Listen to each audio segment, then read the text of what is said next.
Foi muito interessante, Guadalupe, trazer outros estudos que estão vinculados ao eixo e que não necessariamente fazem parte dos, né, subprojetos que estão em andamento a partir do projeto CNPq, porque no nosso grupo vocês viram que a gente trouxe basicamente os projetos que estão articulados organicamente com a ideia de analisar o processo de reforma sanitária na perspectiva de macropolítica nos governos Lula e Dilma. Mas isso não quer dizer que eu e Jair Nilson não orientemos outros alunos, não é, que estão desenvolvendo outros trabalhos de mestrado e de doutorado, que, como não estão necessariamente integrados a esse grupo de pesquisa, eu não apontei. Ou seja, nós fazemos uma distinção entre estudo, análise política e análise de políticas. Então, eu não apresentei os projetos que eu estou orientando, que são de análise de políticas específicas. Só esse comentário. Bom, eu queria cumprimentar todos os apresentadores. Eu acho que é um conjunto muito grande de trabalhos, de projetos de pesquisa que envolve não só os coordenadores, mas também um conjunto de alunos envolvidos. Mas eu queria trazer aqui para a discussão e para a gente refletir também nas outras apresentações algo que é um desafio para a área de políticas, que é, digamos, a incorporação das teorias na explicação dos fenômenos. Quer dizer, claro, como nós estamos sempre... essa é uma questão, como é que você, Guadalupe, falou rapidamente, quer dizer, a gente trabalha com teorias, às vezes, contraditórias, e temos também a pressão, digamos, do senso comum da política que a gente está envolvido, né? Então, esse é um grande desafio das análises políticas que a gente, como agentes políticos e sociais, fazemos das políticas, essa distinção que Carmen fez. A análise política das políticas permeia a nossa formulação enquanto pesquisadores. Então, esse é um grande desafio que eu acho que essa rede deveria enfrentar coletivamente e debater. Principalmente quando, algumas vezes, a gente faz aquele esforço todo e, ao final, nossas conclusões são um pouco do senso comum, né? Quer dizer, então... que as recomendações os juízes decidem a partir das prescrições, né? Quer dizer, claro, a gente constatar isso a partir de dados empíricos é importante, né? É fundamental, mas a questão do significado, como é que não tem uma resposta, eu acho que a gente tem que debater. Não, acho que esse desafio que a Lígia Vieira, que a Lígia da Bahia, ela propõe, é um desafio para nós também. Nós hoje também estamos coordenando uma rede, mas eu não me referirei a ele, evidentemente, porque eu acho que, enfim, a gente pode conversar isso em outra ocasião, mas eu queria só fazer duas pequenas sugestões, uma para o grupo que está estudando judicialização. Tem abrir um mestrado agora de Sociologia do Direito no Rio de Janeiro, que é coordenado por um desembargador que tem, talvez hoje ele é o principal autor sobre judicialização na saúde, esse desembargador, que tem 48 anos de idade, tem 900 trabalhos publicados, é um gênio, etc. Bom, essa é a coisa dessas carreiras, não é? Das carreiras que são as carreiras no judiciário, enfim. E talvez seja interessante que a gente pudesse, se algum desses alunos pudesse fazer um curso, uma disciplina, porque eu acho que é muito importante essa aproximação de uma outra compreensão do mundo. Só para vocês terem um exemplo assim, a grande pergunta dele não é nada disso. A grande pergunta dele é como que ele vai fazer para, quando o paciente solicitar um medicamento que não foi aprovado pelo FDA, não é pela Anvisa, que não foi aprovado pelo FDA, mas que ele acha que o paciente tem esse direito. Porque o direito é subjetivo, etc, etc. Então, talvez, só como sugestão, e para o pessoal da Carmen, também, Carmen, eu não sei, eu fico sempre preocupada quando a gente fala movimentos sociais, não é? Aí movimentos sociais quase somos nós mesmos, né? Eu sei que não é nada disso, que você está estudando movimento negro, etc. Mas a minha preocupação não é nessa parte assim que nós chamamos de sociedade civil. Sempre é com os empresários, né? O que os empresários têm pensado sobre a saúde, qual a agenda. Todo mundo acompanhou a entrega do livro branco. Vocês viram que eles entregaram o livro branco para os candidatos à presidência da República, né? Eles entregaram o livro branco, nós não, mas eles entregaram. E esse livro branco, eu não sei se todos conhecem, mas ele foi contratado por uma consultoria internacional. Bom, então, nosso grupo lá, é isso, a sugestão é essa. Nosso grupo lá tem estudado, não os empresários em geral, mas empresários da saúde, na realidade, empresários dos planos, não são também os empresários da indústria farmacêutica. É um ângulo bem, um foco bem... Talvez, no futuro, a gente possa trazer esses estudos para esse observatório. Acho que não imediatamente, mas fica como sugestão. E, de repente, a gente conversar um pouco no intervalo, como é que a gente poderia fazer essa adaptação. Acho super legal, não sei o que Jairnilson acha, mas eu adorei essa proposta da Lígia, porque, reparem, a gente está iniciando uma caminhada para montar o observatório não está pronto, né? E que, evidentemente, a gente espera que novos projetos possam ser agregados, novos eixos temáticos possam ser incorporados, quer dizer, isso vai depender exatamente da nossa capacidade de transformar esse observatório realmente no que ele tem vocação para ser, que foi pensado desde que a Abrasco começou a discutir com o CNPq, o tal do edital 41. Então, vários projetos e subprojetos do nosso programa de pós-graduação ainda não estão organicamente vinculados a esse grupo. E de outros grupos de pesquisa, eu acredito que eles também devam se agregar.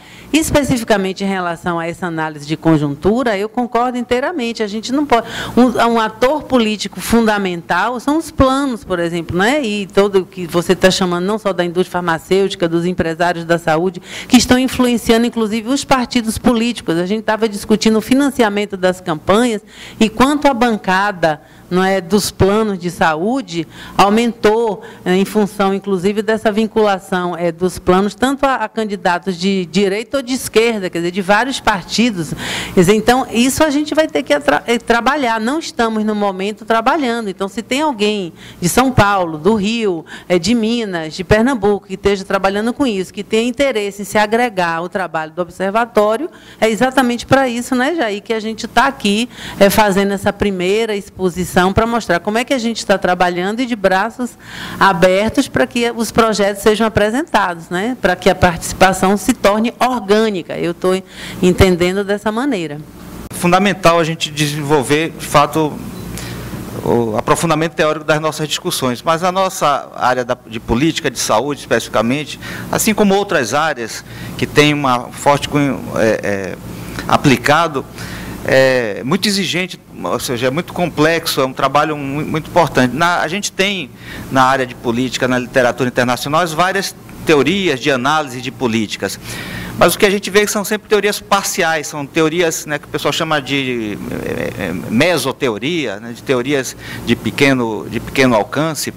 E eu me reporto sempre um pouco ao texto do André Pierre contra Andreopoulos, que ele fala da saúde entre as ciências da vida e as ciências sociais, que está exatamente aí. Ou seja, quando a gente discute processo de formulação e implementação de políticas, a análise, as teorias que se apresentam como de análise de políticas, não dão conta. A gente acaba sendo eclético, ou às vezes sendo até, do ponto de vista mais formal, aparentemente pouco rigoroso por conta dessa complexidade do próprio objeto. Acho que é um desafio enorme a gente, de fato, superar o empiricismo, superar o senso comum, mas, ao mesmo tempo, assim, nos falta, a gente, quando tinha, assim, materialismo histórico dialético, que era mais do que uma teoria, uma visão de mundo, isso orientava um pouco o nosso posicionamento. Mas, depois das mudanças políticas, na área das ciências sociais, do Congresso de Ciências Sociais, o último que teve em novembro do ano passado no Rio de Janeiro, isso ficou muito evidente. Né? A gente compara assim, a produção científica da professora Cecília Donângelo, tem uma consistência que está ancorada num referencial teórico muito claro. Quando a gente analisa hoje a produção na área de ciências sociais e saúde, o que a gente vê é uma pluralidade, para usar um termo positivo, né? Uma pluralidade de abordagens que são todas muito focalizadas ou segmentadas ou específicas. Até se questiona, né, se tem sentido as grandes narrativas, é possível ter uma teoria que explique a evolução histórica ou isso é uma falácia, uma pretensão encabida, enfim, acho que só elementos, assim, pontos, espaços para o debate. Segundo comentário que eu queria fazer, acho que a sugestão de Lígia é muito bem-vinda, de fato, precisamos conhecer esse professor. Agora, assim, também a gente tem um outro desafio. Foi um debate que nós tivemos muito interessante aqui na qualificação das 2 dissertações de mestrado, dos 2 L's, com o Mário Schaeffer, nosso colega lá da USP, que tem, né, uma produção importante nessa área da judicialização. Ele diz assim, nós estamos no campo da saúde coletiva. Qual é a abordagem, do ponto de vista da saúde coletiva, em relação a judicialização, ao fenômeno da judicialização? Certamente nós não vamos, se não temos a competência para discutir os aspectos processuais, jurídicos, tal como o pessoal, embora a gente precise se aproximar disso. O Eric Abad, no projeto inicial dele, tinha uma forte ênfase nesse aspecto, mas aí depois a gente disse, olha, realmente é uma outra literatura, é uma outra forma de ver o mundo, é um outro referencial que não é o da saúde coletiva. Ainda que a gente precise conhecer e buscar uma aproximação, a gente precisa identificar qual é a contribuição que esse campo, né, ou esse espaço da saúde coletiva pode dar para a compreensão desse fenômeno. Certamente não é o específico do ponto de vista jurídico. E eu acho que realmente é necessário, especialmente no nosso grupo e dentro de um projeto que está discutindo análise política das políticas de saúde, se fazer uma profunda reflexão, né, sobre as contribuições das diversas abordagens teóricas e metodológicas à produção de conhecimento nessa área, né? Eu acho que a gente realmente precisa enfrentar e fazer um debate, enfim, sobre isso. Eu acho, na minha perspectiva, acho que várias das teorias, né, elas iluminam determinados aspectos, né, e eu acredito muito que a gente precisa sempre adequar os métodos aos objetos de estudo, né? E eu acredito que mesmo referenciais que a gente não adota ou não tem um alinhamento, muitas vezes eles são importantes, né? A gente tem observado, eu orientei recentemente um estudo, Carmen foi da banca, né, em que eu resisti muito a trabalhar com o Latour, na descrição da etnografia do Programa de Saúde da Família ao Município, mas que a pessoa que eu orientei, a Cídia, ela, enfim, era um referencial que ela se sentia à vontade e que ela defendia muito, né, a importância desse referencial. E eu acho que o estudo trouxe contribuições importantes, né, do ponto de vista da descrição, né, principalmente na descrição dos fenômenos. Eu acho que ele tem uma contribuição a dar. O próprio Kindle, quando você discute a conformação a construção das agendas, quer dizer, eu acho que tem algumas referenciais que, embora eu não me alinhe, né, necessariamente, ou não privilegie, eu acho que eles têm contribuições importantes na descrição de determinados fenômenos, e eu acho que essa digamos assim, articular, né, com referenciais mais potentes do ponto de vista da explicação, acho que a gente é importante. E guardando coerência, obviamente, não é possível que dentro de um estudo você tenha contradições importantes, mas eu acho que guardadas as devidas, com os devidos cuidados, é possível fazer isso. A gente tem também uma experiência na tese de Ana Carla, que está articulando Kindle com Testa, né? Articulando exatamente numa perspectiva mais descritiva da construção da agenda, e utilizando Testa, né, o postulado da coerência e discussão sobre análise do poder, para dar consistência e a explicação de como é que essa agenda se conforma e por quê. Então, eu acho que é importante a gente enfrentar esse debate, né, sem preconceito, mas, enfim, né, numa perspectiva que possa contribuir, até porque os alunos, muitas vezes, têm uma pluralidade, né, e uma adesão a outras perspectivas teóricas e metodológicas, e eu acho que a gente precisa ver como é que a gente vai lidar com isso, né, nos processos de pesquisa e de orientação também. Obrigado. Sr. Genilson. Nós já estamos começando a esquentar, né? Quer dizer, eu fico muito feliz que a primeira intervenção da plateia fosse da professora Lígia, da Bahia, mas tem uma outra Lígia da Bahia, mas a gente chama Liliu, né? Exatamente trazendo essa questão teórica. Quer dizer, eu acho que, enquanto rede que nós estamos construindo, no nosso ver, deve ser plural, a pesquisa em si não deve ser eclética, não é? Então, acho que essa é uma questão política que a gente vai enfrentar enquanto rede, que necessariamente precisa ser plural, mas do ponto de vista da condução dos projetos de pesquisa, a busca sempre cada vez maior de um rigor teórico, metodológico. Então, acho que esse é um ponto que eu queria trazer. A nossa tradição em política de saúde passa muito pela produção de ensaios, e que nessa produção de ensaios se mescla teoria com doxa, com opiniões, mas, crescentemente, nós estamos nos educando a cada vez mais a proceder investigações com aproximações cada vez maior com o empírico e guiados por teorias, né? Desde as mais, digamos assim, mais ousadas até aquelas de médio alcance ou de pequeno alcance, etc. Então, acho que eu queria situar um pouco nesse sentido, e talvez essa seja uma característica de nós, latino-americanos, distinta do que vem do norte, porque lá qualquer sistematização de um ou outro conceito já se chama uma teoria, etc. Então, acho que nós aqui temos uma preocupação maior nessa perspectiva que a professora Lígia chamou a atenção. Mas, para concluir essa intervenção, eu queria dizer de que nós temos produzido um conjunto de estudos de casos mais ou menos isolados. Progressivamente, temos realizado pesquisas, nós não na Bahia, mas nós no Brasil, sobretudo com as asas da Abrasco, estudos multicêntricos, quer dizer, o pessoal que está estudando, por exemplo, hoje regionalização, que é uma outra dessas linhas mencionadas por Luiz Eugênio, quer dizer, está vendo como a regionalização é diferente no Ceará, é diferente na Bahia, é diferente em Mato Grosso, quer dizer, então, com este conjunto de coisas, eu queria responder um pouquinho à Lígia, que pudemos, a partir mesmo dessas investigações, que nem sempre cuidaram tanto do teórico, quer dizer, a possibilidade de, daí dessas pesquisas, nós elaborarmos um conjunto de proposições e, a partir dessas proposições, nós, quem sabe, possamos ter uma contribuição mais efetiva do ponto de vista teórico. Essa minha observação é, inclusive, a partir da própria ação de Lígia, por exemplo, em nos aproximarmos do Patrício Pinel. Quer dizer, o livro que ele lançou aqui há uns 2 anos atrás, mas 2 anos atrás, né, Lígia?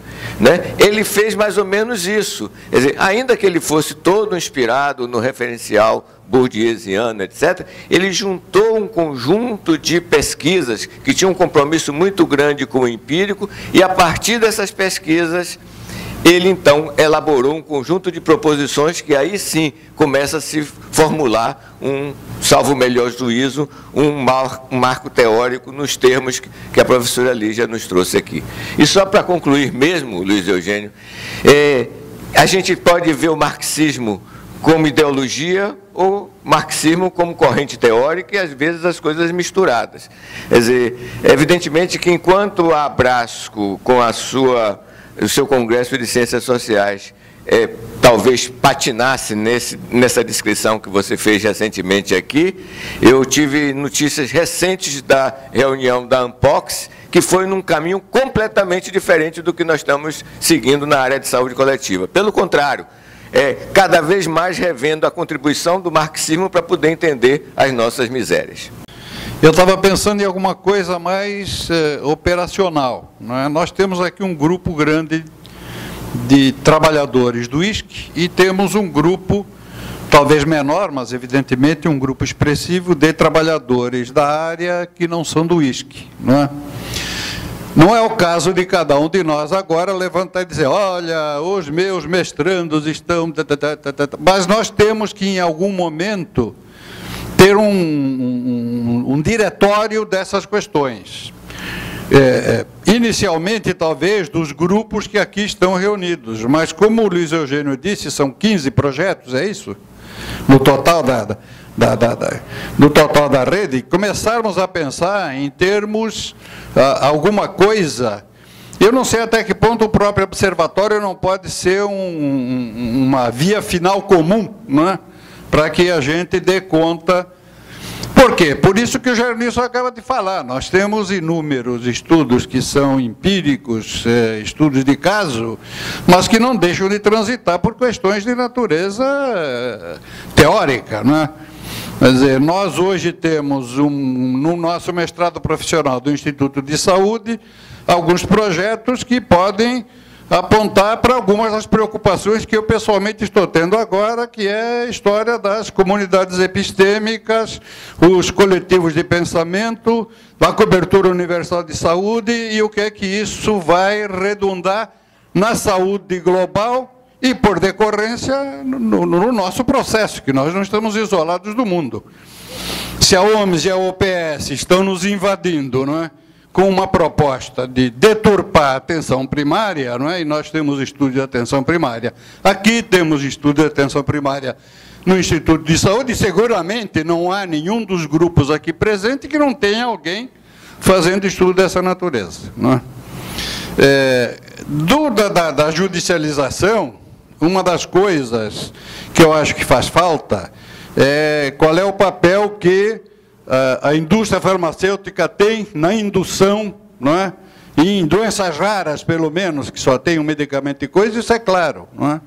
Só que eu não conheço nenhum estudo empírico que tenha se debruçado sobre essa questão. Geralmente fica, qual foi a decisão, foi pegar, não foi pegar, parará, papapá. O pessoal de AIDS de São Paulo tem um pedido já impresso que só falta, já está assinado, só falta, por um advogado, só falta botar o nome e o produto que tem que... Enfim, essas coisas não são só iniciativas individuais. Bom, enfim, é isso. Agora, a principal coisa é nós pensarmos em como fazer uma espécie de um diretório, não é?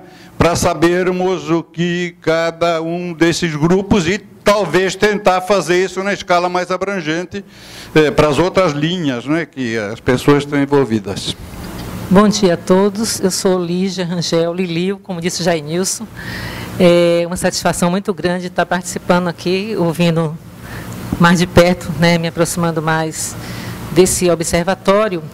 E como pesquisadora da área de comunicação e saúde no Instituto, eu queria aproveitar essa oportunidade para ouvir um pouco, né, a opinião não só de Carmen, a quem eu dirijo principalmente a questão, mas todos aqui presentes, como veio a questão do estudo em torno da mídia. Que eu vi que nos projetos de Carmen apareceram ali análise de documento e a mídia como documento. Eu sugiro que a gente não trate a mídia, os textos de mídia, apenas como documentos, um documento a mais, mas que reconheça a especificidade da mídia, a importância que ela tem, né, na construção mesmo da realidade social, né, sua grande influência ideológica, e que a gente possa ter, de fato, alguma linha de estudo direcionada. Eu identifico, mesmo com uma questão do tema da construção da reforma sanitária brasileira, né, a importância que a mídia tem nesse processo. Então, eu queria ouvir um pouco o que vocês acham disso. Tá? Dois comentários. Não só responder diretamente à Lígia, que eu acho que é boa, né? Anotei a sugestão, acho que nosso grupo tem que fazer essa reflexão do ponto de vista metodológico, quer dizer, já estamos utilizando várias fontes, né? E é preciso a gente fazer uma análise mais criteriosa dessas fontes, porque não podemos colocá-las todas no mesmo balaio, né? Então, a proporção que esses projetos vão se desenvolvendo, a gente pode, inclusive, trazer alguém que trabalha como você, especificamente com essas questões, para a gente analisar de que documentos a gente está falando e que tipo de, né, de que fontes a gente está trabalhando, como fazer análise crítica das fontes, como analisar essas notícias com grão de sal, não é? Como trabalhar com essas revistas, analisando o seu perfil, enfim, ideológico, o seu impacto na opinião pública. Isso está em aberto, porque os projetos ainda estão, como eu disse a você, praticamente começando. Mas eu queria aproveitar também e fazer um comentário sobre a pergunta da outra Lígia, né? Porque eu acho que uma das respostas que a gente vai encontrar com o estudo do estado da arte, né, é exatamente quais são as abordagens teóricas, metodológicas que estão sendo utilizadas nos estudos de política de saúde no Brasil. E talvez a gente encontre isso que o Luiz Eugênio chamou a atenção, que muitos estudos são apenas descritivos, são estudos de caso, não é? São estudos que não têm uma preocupação maior, talvez, em apresentar quais são os seus referenciais teóricos, e talvez a gente encontre estudos como, estou usando aí o texto da Lígia Giovanella, né, outra Lígia, no livro de análise de políticas de saúde, que chama a atenção para a existência dessas, pelo menos 3 grandes abordagens que estão sendo difundidas na nossa área.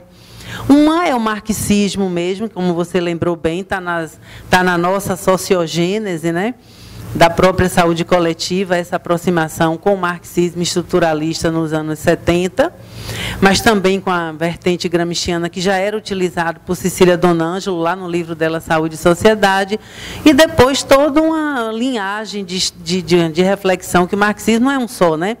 Os marxismos, né? Eu me lembro aqui, a gente trabalhou muito em determinado momento com o Klaus Hoff, Jair Nilson continua trabalhando com o Gramsci. Quer dizer, então tem toda vamos dizer assim, uma reflexão que a gente precisa fazer sobre o marxismo contemporâneo, como Jair faz nas aulas dele de política de saúde, trazendo a contribuição do Laclau, do Ernesto Laclau, da Chantal Mouffe, discutindo democracia. Enfim, há questões específicas dentro do marxismo contemporâneo que a gente pode trazer para a nossa reflexão.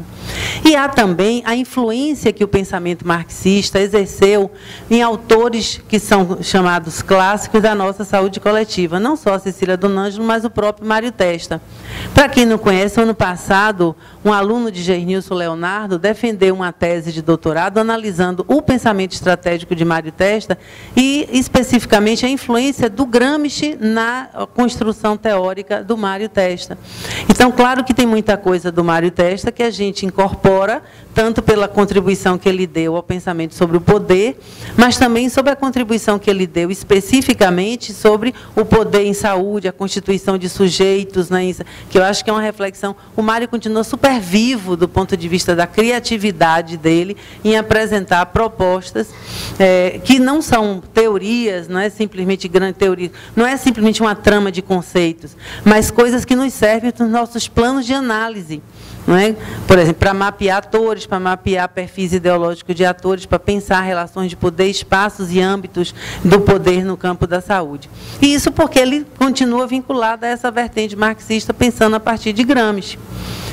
Uma outra linha, que é a que o grupo da INSP desenvolve, a Tatiana Vargas, Ana Luísa Viana, isso está documentado, Rubem Matos, é o neoinstitucionalismo histórico, que para quem defende o neoinstitucionalismo histórico, para quem defende, é uma superação dos limites das análises macropolíticas do marxismo, e uma tentativa, um esforço de valorizar a análise das instituições, que no nosso caso também é útil, porque se a gente vai analisar o que se passa no âmbito do Ministério da Saúde, de uma Secretaria de Saúde, se vai analisar o que se passa numa Secretaria Municipal de Saúde, de repente, aquelas contribuições que Guadalupe citou, do Kindle, não é? Da construção de agendas, do mapeamento de atores, de análise de propostas, etc. É interessante, isso tem sido utilizado. A tese de doutorado de Isabela, utilizou o ciclo da política do Kindon e é um marco nos nossos estudos aqui do ISC em relação à análise de políticas. Ela analisou especificamente a incorporação da proposta de organizações sociais na agenda do governo estadual na época de Paulo Souto. Isso está super atual, porque o próprio PT também começou a incorporar as propostas de PPP, etc. Então, isso não ficou lá atrás, né, no neoliberalismo do Bresser, né? Então, a análise institucional é necessária e esses autores contribuem, porque não ficam com análise macropolítica de relação Estado-sociedade civil, mas trabalham governos. Então, quem trabalha com política tem que trabalhar tanto Estado quanto governo, né?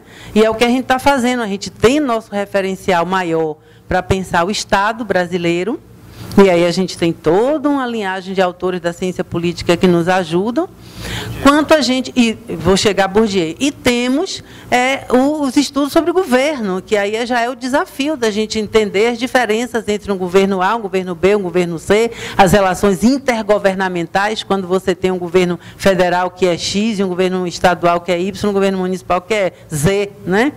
Enfim, isso é aí vem Bourdieu. Eu acho que a contribuição que a Lígia, o grupo da Lígia, do Patrick Pinel, e você está trazendo para nós, é uma perspectiva também com suas bases no marxismo, mas que avançou, quer dizer, não ficou lá no marxismo do tempo de Marx, nem mesmo no marxismo da Segunda Internacional. Enfim, chegou à discussão do Estado. Quer dizer, eu não entendo muito de Bourdieu, acho Bourdieu dificílimo de ler. Não é? Meu filho já me convenceu que isso é só um princípio, que quando a gente lê mais, a gente vai entrando, né, no espírito bourdieusiano e vai ficando mais claro o texto. Eu, quando tiver tempo, talvez eu faça até isso. Mas, de todo modo, eu vejo a riqueza, o potencial, né, eu estou acompanhando isso no ISC, estou vendo o potencial desses estudos, como o trabalho de Jamassi, o trabalho de Sandra Garrido. Eu assisti às defesas de tese. Então, eles aprofundam a análise do processo decisório, recuperando a trajetória dos agentes, quer dizer, numa perspectiva que permite uma compreensão muito mais profunda do que simplesmente nossos esquemas, não é, de mapeamento de ator. Você percebeu? Então, daí que eu concordo inteiramente com a fala de Guadalupe. Eu acho que é um desafio, a gente não resolveu ainda, mas é para isso que servem os desafios, para que a gente cresça enfrentando esses desafios. Como é que a gente pode trabalhar nossos objetos específicos, escolhendo as teorias que são mais adequadas? Porque também não adianta a gente se filiar a uma determinada teoria por uma questão, às vezes, até de simpatia política e ideológica, e depois ela não é a teoria mais adequada para trabalhar um objeto X. Então, se eu vou, como Sara, vai trabalhar a questão das relações intergovernamentais, ela vai ter que entrar pelos estudos de federalismo, não é? E de democracia, não é? Enfim. Então, de repente, ela não vai encontrar isso em Mário Testa, ela não vai encontrar isso lá no Gramsci, estava lá no Estado unitário, que era a Itália. E aí vai ter que, entendeu? Vai ter que dialogar com outros autores. Eu acho que isso, aí me permita uma opinião pessoal, isso é o que torna o nosso trabalho maravilhoso.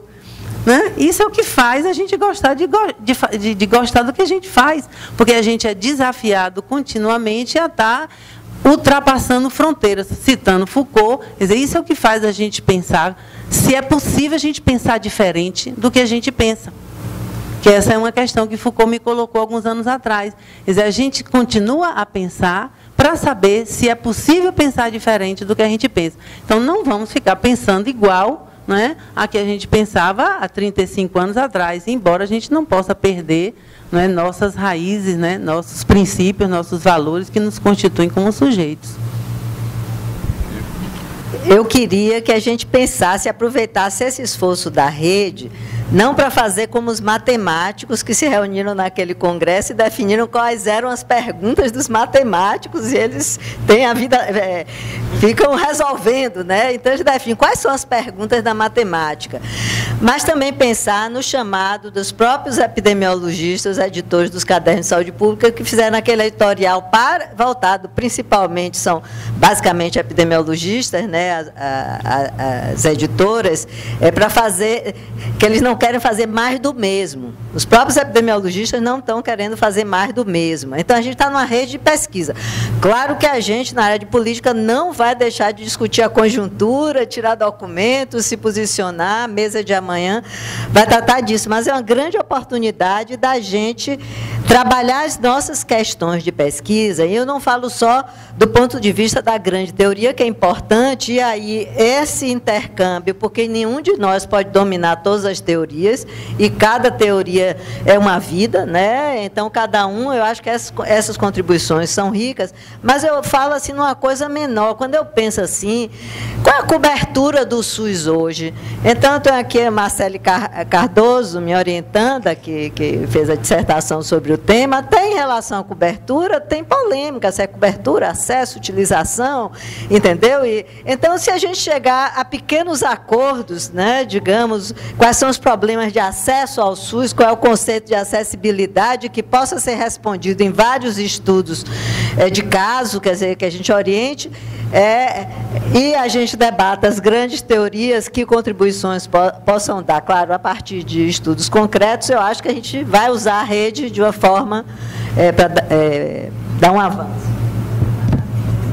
Não sei se foi no domingo agora, um editorial do Estado de São Paulo com relação à saúde suplementar, a Lígia levantou essa questão, e na segunda-feira um artigo também no Estado de São Paulo de um representante da Associação Brasileira de Hospitais Privados, né, com o argumento de que o crescimento da saúde suplementar, com aumento de 7 milhões de usuários nesse último ano, se dá em função, face à crise do SUS, e seria uma resposta para o mau funcionamento do SUS. E reivindicam nesses dois artigos uma ampliação da desoneração da saúde suplementar. Acho que um pouco a professora Lígia fala agora é tentar também buscar perguntas que estão colocadas por outros setores, por outros segmentos da sociedade e que fazem parte necessariamente dos embates políticos dos próximos anos. Nesse segundo artigo da Associação Brasileira de Hospitais Privados, o que o representante, o articulista, defende ao final é um aprofundamento da parceria privado-privado dos hospitais com os planos de saúde como solução para a crise permanente do SUS. Obviamente não acredita que o SUS possa superar as suas dificuldades, os seus impasses, os seus obstáculos, e propõe um caminho pela ampliação do segmento privado. Isso, de certa maneira, repete o momento em que o Brasil investiu muito na ampliação da saúde da família, ou seja, a visão da indústria naquele momento, me parece, se confirmou na sequência, era uma de ampliação de mercado consumidor. E isso se confirmou com ampliação, ou seja, ampliação de cobertura do SUS como ampliação de mercado consumidor. Eu acho que tem, para quem vem da gestão, algumas perguntas muitas vezes são um pouco diferentes de quem está mais colocado na academia, e uma que se coloca permanentemente é o dilema da administração das unidades de saúde propriamente dito. Como administrar um posto de saúde, como administrar um pequeno hospital, como administrar um hospital de porte médio, dentro dos parâmetros da nossa legislação. Uma parte da judicialização me parece ser uma resposta a esse drama da administração pública, e que tem levado milhares de gestores às barras dos tribunais, né? Os exemplos são inúmeros. Eu aproveitei que a gente estava sem nenhum inscrito para dar um pitaco também. Eu acho que alguns silêncios são reveladores. Temos previsto, mas não no programa, que a sexta-feira à tarde, porque deve se encerrar meio-dia, a sexta-feira à tarde, muitos dos colegas aqui presentes que estão pensando um projeto, que estão namorando com algumas linhas, mais ou menos naquela formulação que fez o Carvalheiro, possam se reunir aqui mesmo para poder tratar dessas ligações dos pontos da rede. Então, talvez explicitar logo isso aqui agora é importante, porque esse silêncio pode estar indicando um certo mal-estar. Então, eu acho que podem ficar tranquilos que nós vamos contribuindo, na medida do possível, nesses momentos de discussão, para que essas ideias fiquem mais claras, mas teremos um momento já encerrado a oficina para tratarmos melhor esses ajustes, ok?